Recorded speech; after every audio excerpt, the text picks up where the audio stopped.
Alright, we're recording. 3, 2, 1, go. Hello! Welcome back to Let's Play Crystalis. And unfortunately, my audio recording while playing this game did not save because I was not very smart about how I did it. And my microphones are giving me some serious trouble at the moment, so unfortunately we have to do a voiceover. Sorry it's been so long since the previous video till now. Just been dealing with a lot of stuff, but I'm glad I finally am back. So, first of all, we're going to look here and see that we're going into the Poison Forest, or whatever it's actually called. I am equipped the gas mask, and in we go. So we're just wandering around here, seeing what all is here.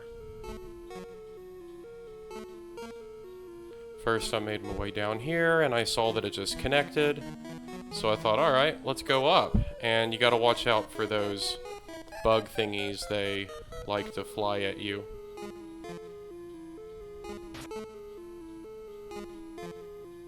Alright, so I am able to damage that bug with my sword. A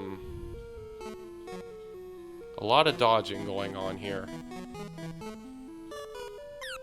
Ooh, I took a hit there. No fun.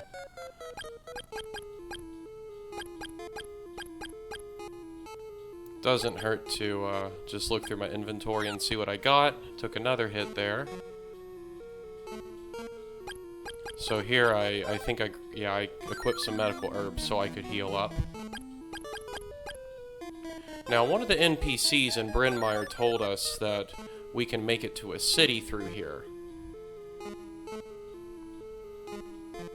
And this is where it is.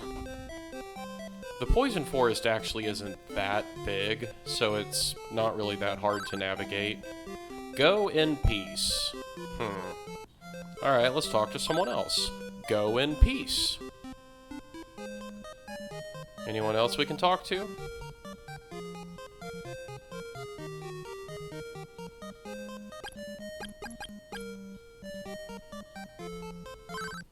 Go in peace. So, seems like they don't really want to say anything else to me. And they're blocking the inn, and they're also blocking the general store. But there are a couple houses we can go into. Go in peace. What about in here? Go in peace. Sure enough. So, back into the forest we go.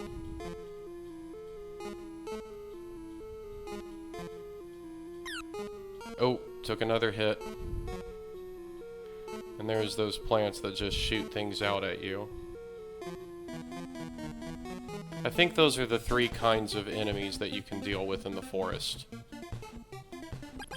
Alright, so we need to make it back to Bryn Mawr. We equip our rabbit boots here so we can jump over these thorns here. There's those mushroom guys that we're not able to attack. Our Sword of Wind does no damage to them.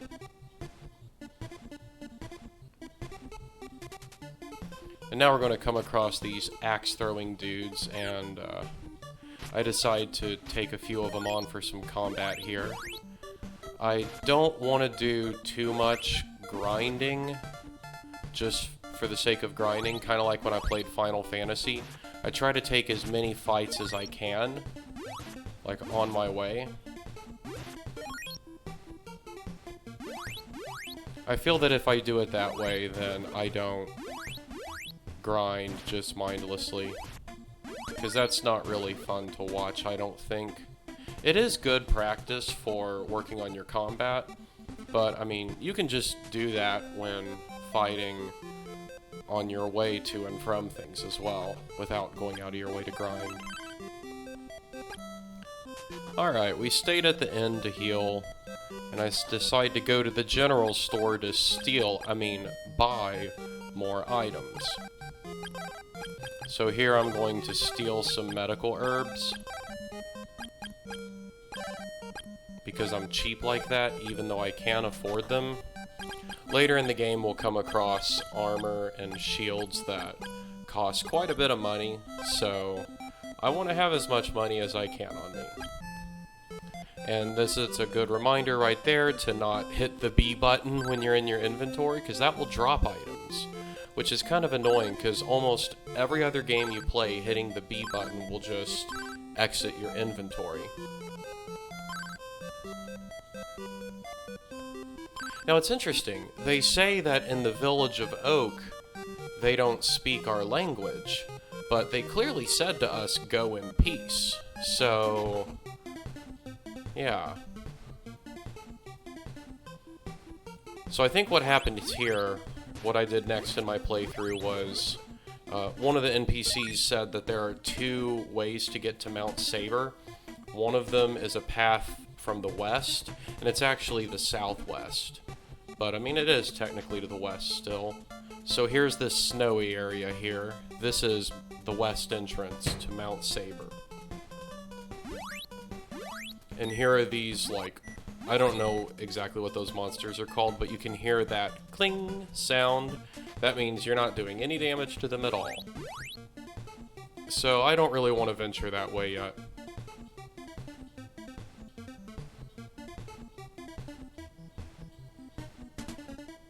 And then I don't remember if I showed this off last episode or not, but there's that curious spot where the water comes really close together, or the banks come really close together, I should say.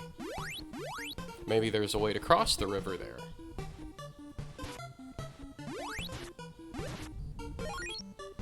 So I'm gonna get a few more of these axe-throwing dudes.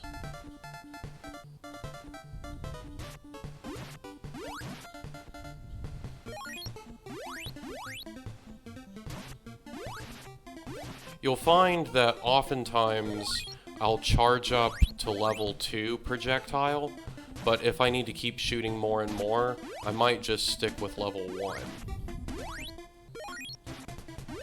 Because it takes time to charge up to the level 2 projectile, but if you charge up only level 1, it might not do as much damage, but it still does knockback.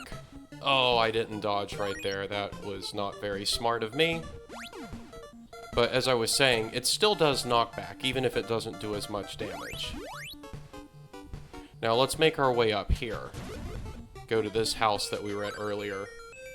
I am Tornel. If you are truly a legendary soldier, you should be able to defeat Stom easily. Just force your opponent against the back wall. Why did I say force funny? Okay, so this part is really tough. I don't know if it's possible to beat it first try. It's a button masher. You just have to mash the button over and over and over again. I think it's the A button. I'm not playing right now, so I already forget which button is the sword button. It's kind of late and I'm kind of tired. But yeah, it's a button masher. And I don't think you can beat him the first time. So you have to keep doing it over and over again. I'm Stom training under Tornel. Orange, let's have at it. So as you can see, I'm mashing the button pretty fast, but Stom beats me. But I'm pretty sure the way it works is it actually gets easier the more you do it. So you're going to see here that I lose again. But this is my 3rd attempt. And in this attempt, well, you'll just see what happens.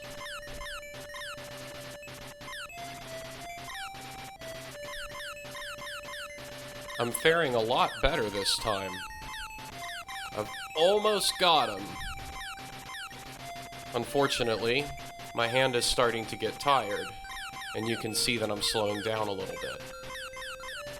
When I played Final Fantasy, I played it with my NES Advantage controller, and that has turbo settings for the A and B buttons if you want to use them. And I use that for buying potions. It makes it a whole lot better than just hitting the A button over and over again.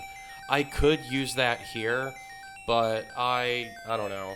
I didn't feel like switching controllers just for this one part. I have played this game, or at least parts of this game, with the Advantage controller, and it's not that bad, actually. But for these kind of, like, action games instead of a turn-based game, I still prefer using a traditional NES controller with the D-pad if I have to dodge attacks and stuff quickly. So yeah, this is my 4th attempt here. And it got a lot easier, and as you can see, I finally beat him. Excellent. I will, I forget what he said, but he said, I'm pretty sure he says he'll teach us magic. I accidentally scrolled through the dialogue so quickly. So he teaches us telepathy, which lets us speak to the wise men. I will now go to the training place. If you find the tornado bracelet orange, bring it to me. So that's the next thing we gotta do. We gotta go to the training place, wherever that is, and then we have to get the tornado bracelet. And Stom looks tired now. I'll be waiting. Alright, so the tornado bracelet's not the very next thing that we have to do, but that's something that we'll definitely have to do soon. And the tornado bracelet is what will give us level 3 projectile, which it actually uses some of our magic power. And it's a pretty powerful attack that can do a lot of damage to multiple enemies. So we're gonna get another one of these axe-throwing dudes. There's a few of them. I'm pretty close to level 5, so I decide to take on a few of them here. But yeah, telepathy lets us use a little bit of our magic to get some advice from multiple wise people. There are 4 of them, but it also gives us the ability to talk to animals. So it's cool, it has multiple effects. Oh, I got hit by an axe there, no fun. And this is where we level up right here. Excellent, your level is increased. Now it's going to take 700 experience to level up. So we're going to make our way back through the forest here. Well, first we got to equip our gas mask. And it's important to save.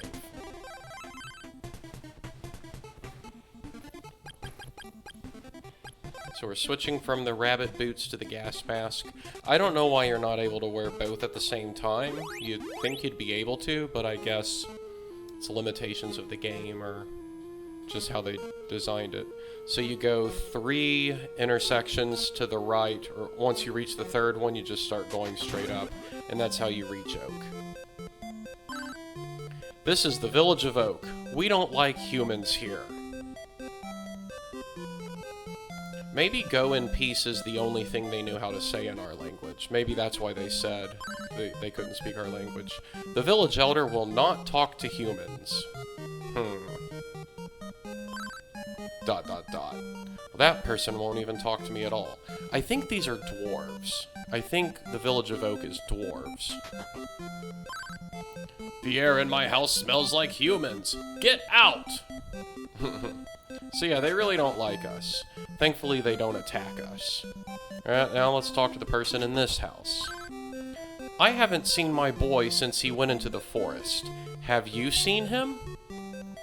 Oh wow, this person's actually not angry at us. They're actually concerned about their kid in the forest. So, I guess that's what we gotta go do now. Go search this forest, do a rescue mission. And we gotta avoid these bugs the best we can. So let's make our way over here. Is he over here? Nope, that's a dead end. Let's keep going up this way. Nope, this looks, that's another dead end, so that's not it. Ooh, gotta watch out for that thing. Oh, that was pretty good dodging, honestly, I gotta say. Threaded the needle pretty well here. Alright, and here I'm starting to get a bit lost. Make it down here, and this takes us actually just back to the very entrance. So that's not where we need to go. Oh, took another hit. Let's try going down here. Aha! Wah, wah, I'm afraid. I want to go home. Can you please take me home? Now, thankfully, the boy doesn't take any damage from monsters. This isn't one of those games where you have to protect the person that you're escorting. You just have to make it back yourself. It's also kind of funny, you notice that he's gradually getting farther and farther away from you. Although he does sort of catch back up. No, that's not the way to go. Gotta go up this way.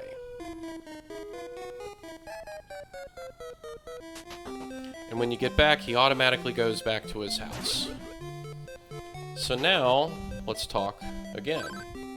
I am forever indebted to you. Please take this as a reward. You now have insect flute.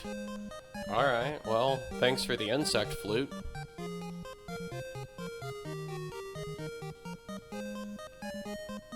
Now we'll talk to the boy. I'll be good from now on, I swear. Alright, now let's go talk to some other people.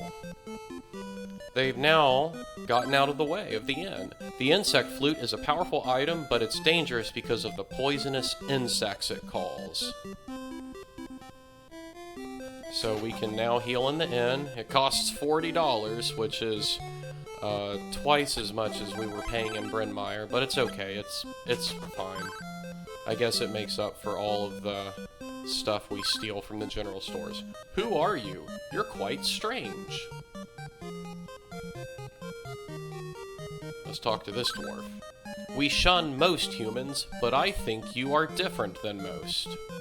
Alright, well they're starting to like us a little more. Hopefully they don't get mad at us when we start stealing items. Ooh, Fruit of Power. So the Fruit of Power is a consumable item that replenishes some of your magic.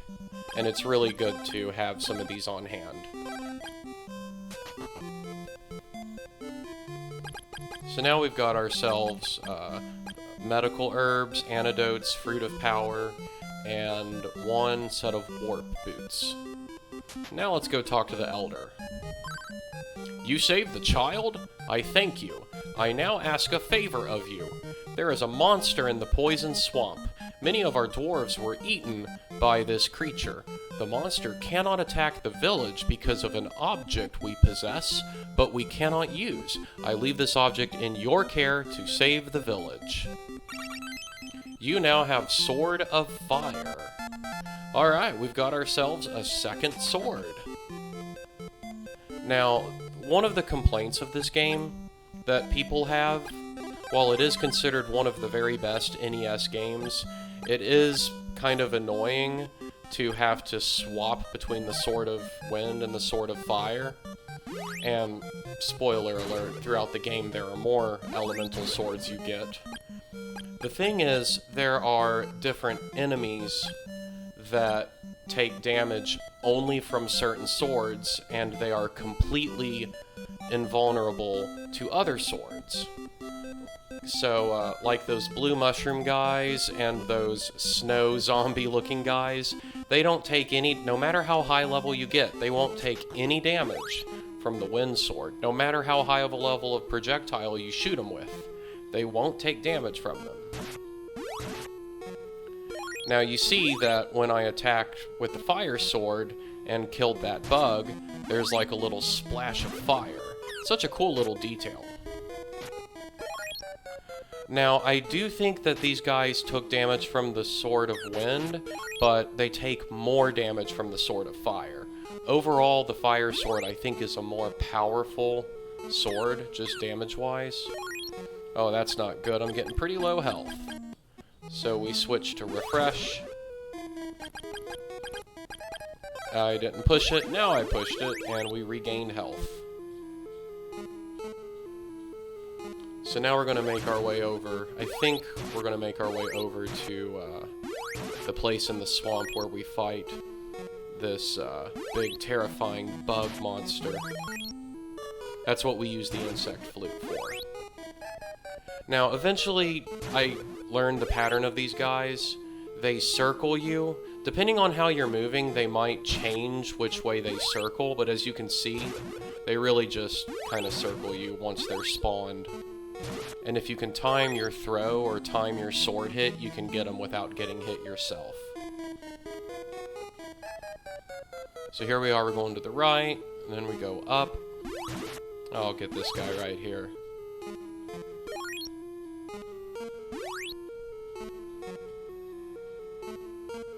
Alright, was there anywhere else I went, or...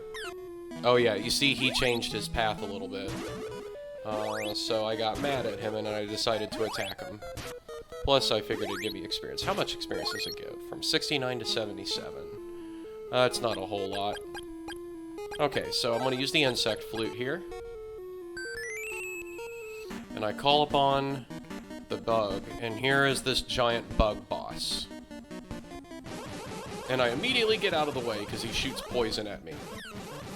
So the way to hit him, you see how his little teeth thingies open up when he shoots his poison? You have to time it just right. Oh, he got me. But you have to time it just right and shoot a projectile from the Sword of Fire into his mouth while it's open. But at the same time, you don't want to get hit by that poison. So you kind of have to anticipate it, and you have to shoot into his mouth when he opens it up before he shoots the poison at you. So it's really just timing. However, the thing that adds difficulty to that battle is occasionally there will be another bug that just randomly flies onto the screen and also shoots you with, will shoot projectiles at you. So you have to dodge those as well. So it's not just the big bug boss you gotta worry about, but it's also the other bug that shoots projectiles at you. And you'll see that in this battle attempt. So I use the insect flute to bring him back. Immediately jump out of the way. Okay, I took a hit. See that green bug right there? He shoots projectiles at you as well. There we go, that was a successful hit. I'm sure you've heard of SNK boss syndrome. This game... Ooh, I'm almost dead. So I recharge my health here. This game, thankfully, never suffers from that. The only problem with bosses in this game is that you have to be a minimum level to even deal damage to them. So there is mandatory grinding, but the bosses themselves are not that difficult. You just have to learn their pattern, what's good against them, and you'll, I accidentally turned before I let the projectile go. That's something I do multiple times in this battle. It's annoying. Ooh, I'm almost dead again. So I've got some medical herbs that I'm going to quickly use. Notice how whenever I go into the menu, it looks like the bug boss goes back into the middle of the screen. Thankfully, he's not actually warping to the middle of the screen. I'm going to use Fruits of Power as well to regain some magic back, so I can use even more refresh if needed, if I run out of... Yeah, as you can see, I ran out of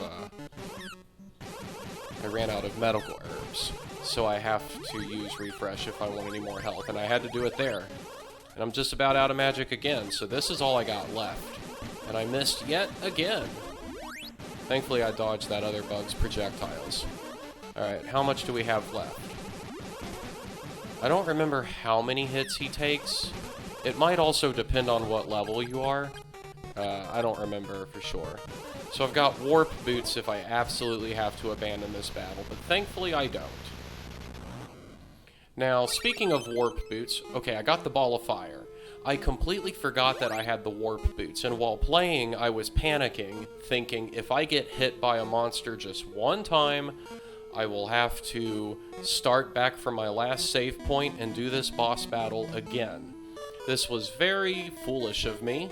I can't believe that I completely forgot I had warp boots, and I chanced... Ooh, that was close. But I chanced it through here with super low health.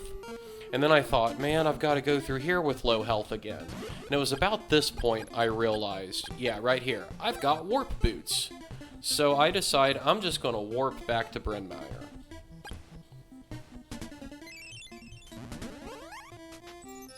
Oh, I warped back to Oak. The other thing that I totally forgot to do is Yeah, I heard there's training... Okay, I should have paused it. That person tells me where the training ground is. He tells me that the training ground is at the... I think it's the west entrance of Mount Saber.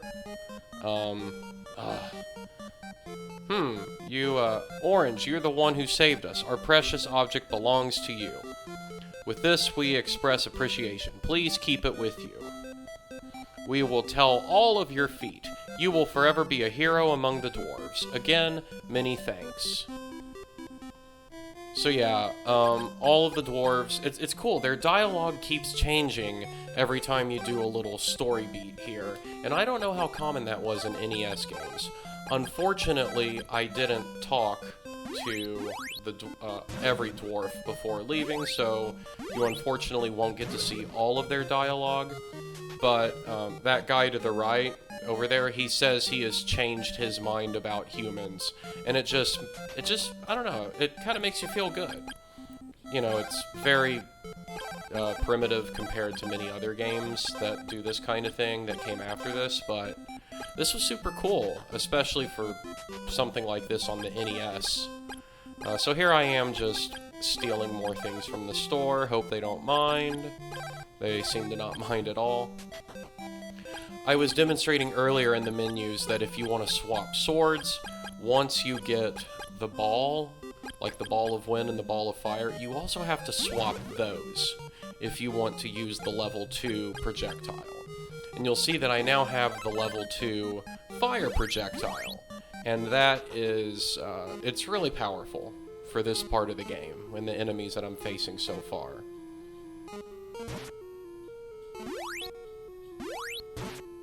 Does significantly more damage to these bug guys here.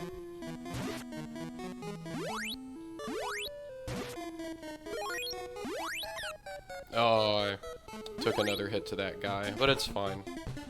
We're back here. I need to take off my gas mask and put on my rabbit boots. And now you'll see that I can attack those blue mushroom dudes that I wasn't able to hit earlier. Now, I don't think I showed off this part yet, but this is an okay grinding place because a bunch of these big blue slime guys appear here, and you can farm experience and money fairly quickly here. But this is also the way you get to the north entrance of Mount Saber. Orange, you cannot climb this yet. You don't have enough power to make it. The game won't let you go through here. That's just how they block you off from here. So I guess I just finished off. These guys respawn when you just move a little bit off camera, so I fight some more of them to get a little more money and experience, because every little bit counts. Now I'm going to make my way back to Bryn Mawr again. Is it Bryn Mawr? Bryn Mawr? I don't really know. But whatever it's called, I make my way back there. Now you see that I can one-shot those axe-throwing guys if I use a level 2 fire projectile on them. So let's jump over this. Nice. Get him.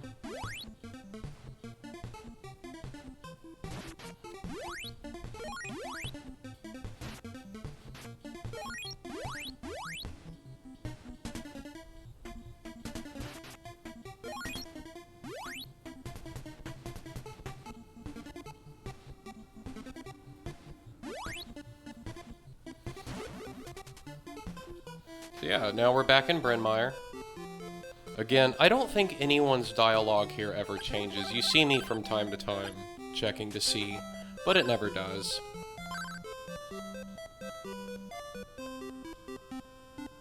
As I was saying earlier, when you very first encounter the dwarves in Oak, I think them saying "go in peace," like that's the only thing they know how to say to you.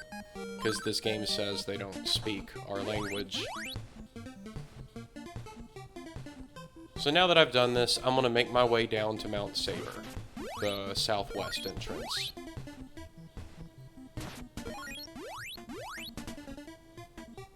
And since it's a snowy mountain, we should be able to take out those snow monsters with the fire sword, and with the ball of fire, we'll be able to do even more damage to them with our level 2 projectiles.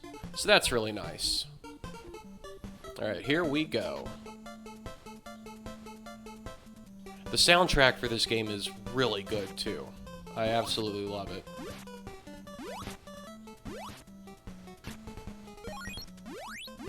So there are multiple ways you could go. You can go this way. There's this cave here.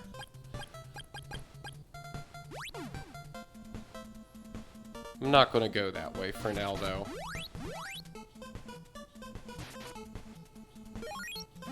So I don't know how obvious this is when playing this game. Some of what you have to do is cryptic. A good RPG will tell you somehow or another where you need to go and what you need to do, at least give you decent hints. Final Fantasy is very good about that. Even on the original NES, it's good about it.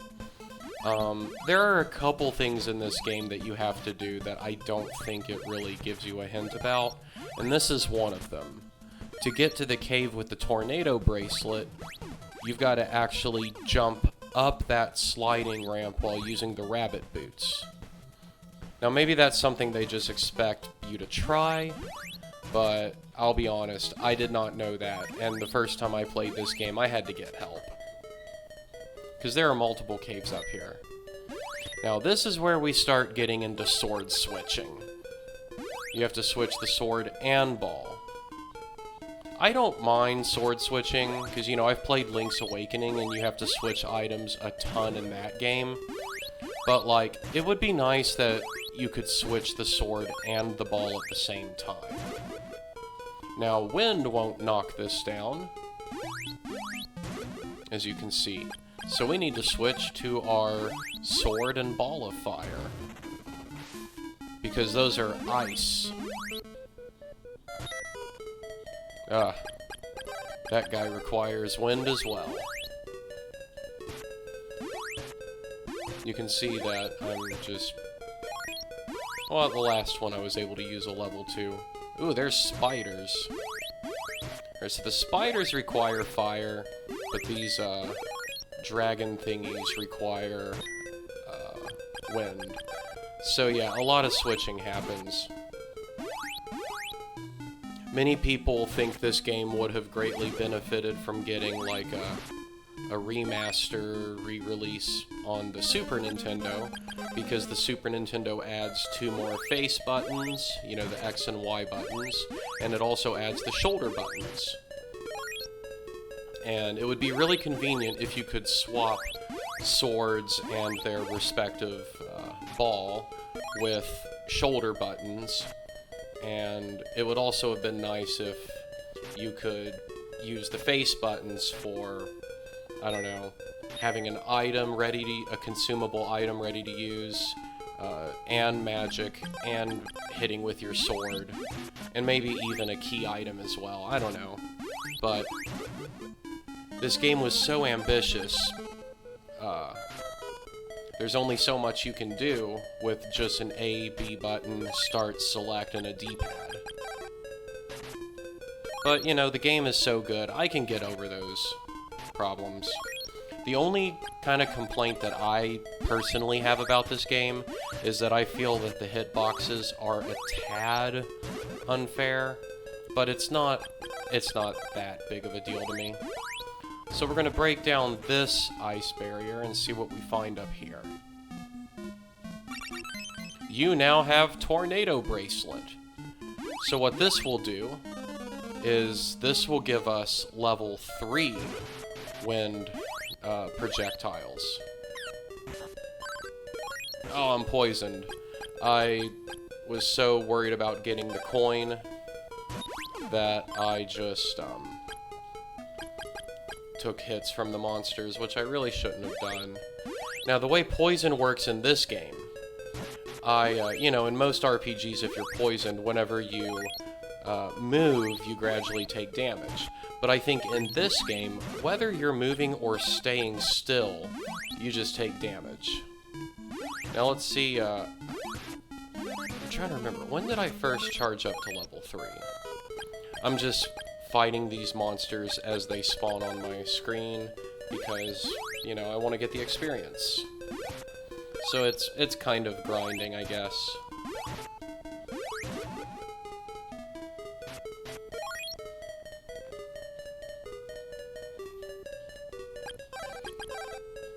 So yeah, this part right here, it's honestly just a loop.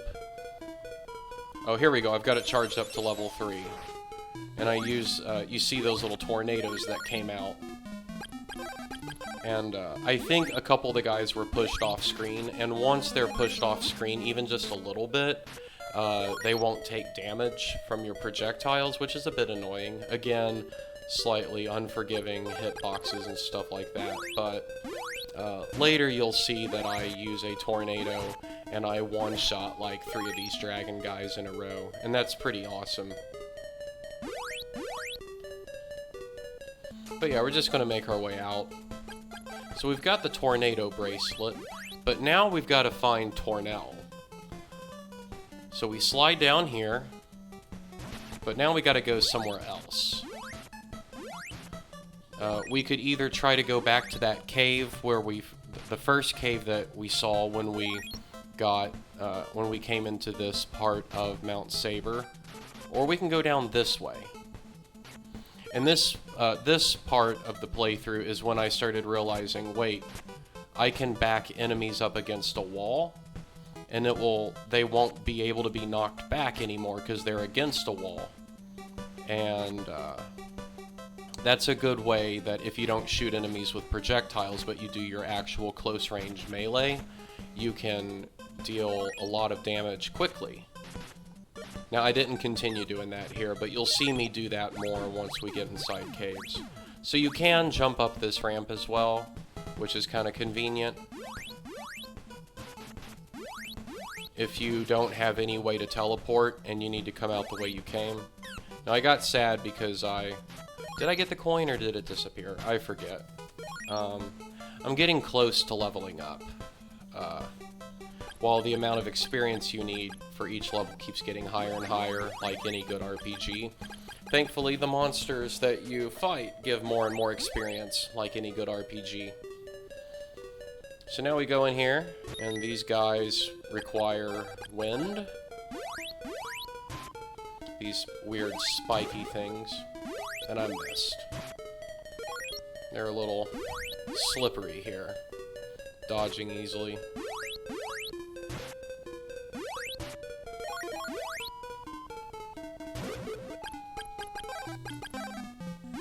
So I'm going to use the ball of fire to help me knock this down. And there's some spiders.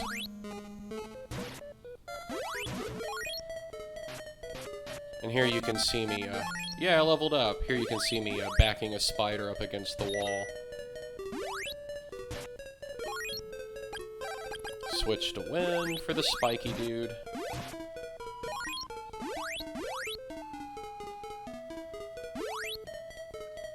I accidentally charged up a tornado. It's okay.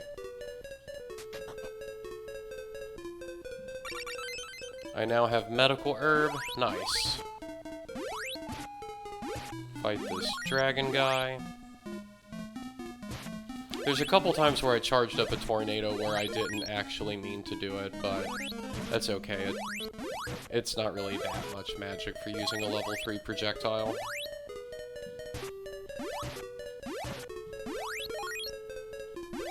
So get past them, and oh, didn't mean to do that.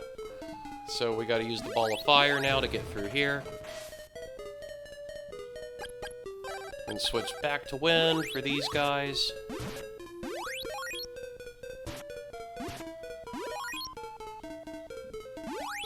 And this is where I started wondering, wait, have I been this way before? But then I realized, no, I haven't. So first I go down these stairs. Use another tornado by accident, but that's okay. Oh. Switch to this. I think I intentionally use a tornado on these guys. Yeah, one shot at all 3 of them, so that was handy. And yeah, at first I actually doubted that I went the right way, but then I told myself, wait. I had to break down this, ice thingy here with the fire, and that means I haven't been this way yet. I didn't see it previously.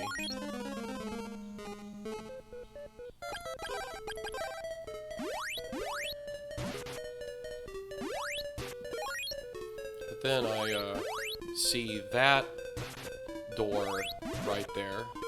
I don't remember off the top of my head if that takes me out of the cave or into just another part of the cave, but I guess we'll find out. So it takes us outside, and I wondered again, am I going the right way? But yes, I am going the right way. I haven't been this direction yet.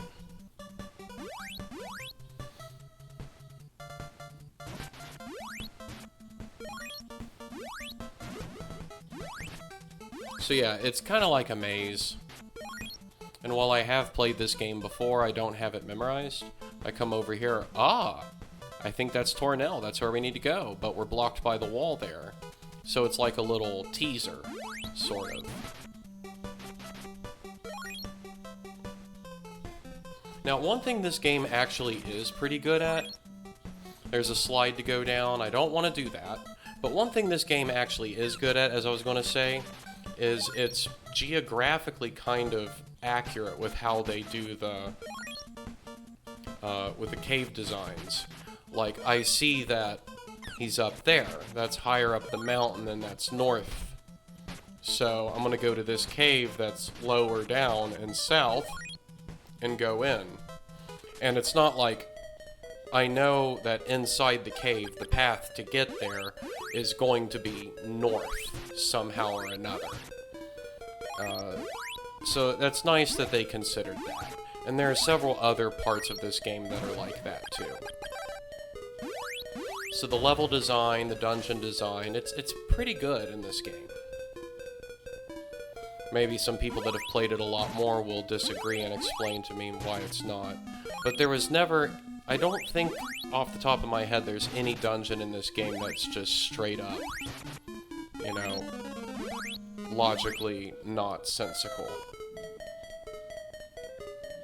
Of course it, you know, the game gets harder and harder, no doubt.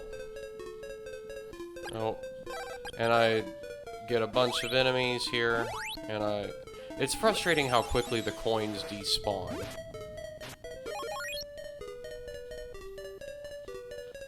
But I suppose that's just another NES limitation. Only so many objects like that can be on the screen. Switch back to fire for the spiders. Again, I'm gonna lose a coin. Oh no, I got that one. And there's multiple directions to go in here. I think there are just other items. I don't think there's, like, some of the paths that I haven't taken in previous caves and outside sections. I think there are just some other helpful consumable items that you can get. So this spider likes to hang out way up there, and if you kill it, it'll drop its coins up there, and you can't get it because you'll go off the screen, but I didn't worry about it. And when I got here, I specifically remember this room, this really small room with just two spiky guys, so I said, yeah, I know I'm going the right way. Okay, we take out this dragon. Here's another one. Let's work our way down.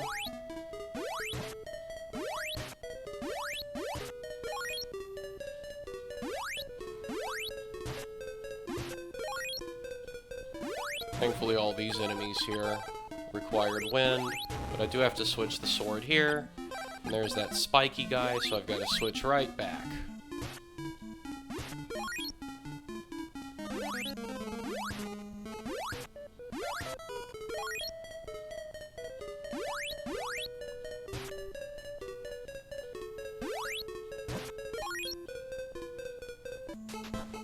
And we made it. Orange, I'm surprised you made it back. I'll now teach you Teleport. This magic allows you to move from town to town instantly. Now this is really important to have, partly because I didn't bring warp boots. Have a safe journey! You now have teleport. So yeah, and that's just all he says. You have too many items. Fortunately, I can use one of my fruits of power to get a little more magic back. And I now have a magic ring. I think the magic ring is a, it's a consumable, and I think it replenishes more magic. I don't remember if it completely replenishes your magic, or if it just replenishes a lot more. So, it's just like using the warp boots, except it costs magic. So I warp back to Bryn Mawr again. I decide to heal in the inn.